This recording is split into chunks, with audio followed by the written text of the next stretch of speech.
All right, let's jump right into this explainer. Today, we're putting the code aside.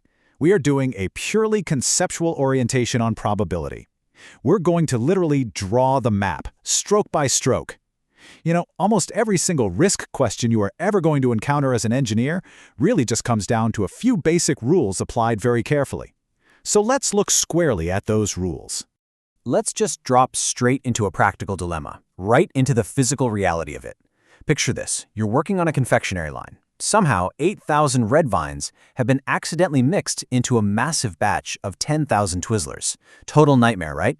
As the QC engineer on the floor, you need to know what is the actual risk of a packer picking up a red vine and then immediately picking up a second one. Getting the answer to that requires a highly structured approach. But hey, before we solve the great candy crisis, let's actually define probability. In simple terms, it's just how often a specific event is expected to occur given a sufficient number of times. That last part is absolutely crucial. The long-run expectation is really what's doing the heavy lifting here. Oh, and a quick side note, I'm literally only going to say this once. These underlying concepts work identically in R and in Python. So we're just going to completely ignore syntax today and focus purely on the logic because the logic is entirely language agnostic. Okay, so here it is. This reveals the big fork on the road that everything, and I mean everything, in probability hangs on. For independent events, where the second event is impacted by the first, like grabbing a second red vine after one has already gone from the pile, you multiply. It's the first times the second given the first. Now, for mutually exclusive events, like if you grab a piece of black licorice or a red vine in a single blind grasp, you add them. So remember, multiply for independent, add for mutually exclusive. Now that simple fork actually builds directly into total probability. Imagine you've got 3 bags sitting on a table in front of you, and each one has a totally different mix of red and blue marbles inside. If you choose a bag at random and then pull out a marble, what's the probability that it's red? Well, that outcome is reachable by several different exclusive routes. You extend that fork we just talked about by multiplying the interdependent steps. So choosing the bag, then picking the marble. And then you just sum those results across all the mutually exclusive routes. Look, the really crucial point here is this. Mapping those pathways out on paper, that isn't just prep work for the math.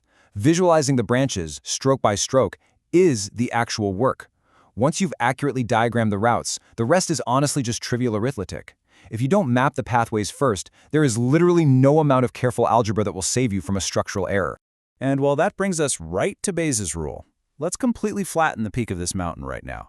People overcomplicate this. Bayes' rule simply gets the probability you want from the ones you already have by reversing a conditional. That's the whole trick.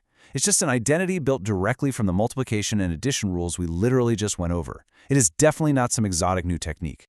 Think about a local coffee shop. The owner knows for a fact that having fresh scones sitting in the pastry case helps sell coffee. But does selling coffee actually help them sell scones? If we frame that mathematically, what is the probability a customer buys a scone given that they just bought a coffee? We are just reversing the conditional.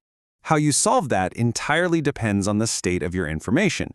With complete information, say a meticulously tabulated spreadsheet from the barista of every single order, you don't even need Bayes. You can just look at the spreadsheet and count. But Bayes really earns its keep when you have incomplete information. When a manager just reports some messy percentages from last week, like, 7 out of 10 customers bought scones and some of them bought coffee, Bayes pieces those fragments together for you. But here's the trap people constantly fall into. The central mistake is treating Bayes like it's a magic trick and getting totally lost in the algebra. Guys, the algebra is literally just bookkeeping. If you rely on trying to blindly memorize the formula without drawing out those event pathways first, you are inevitably going to plug the wrong percentage into the wrong variable. It happens every time. So, what does this conceptual work actually look like in practice?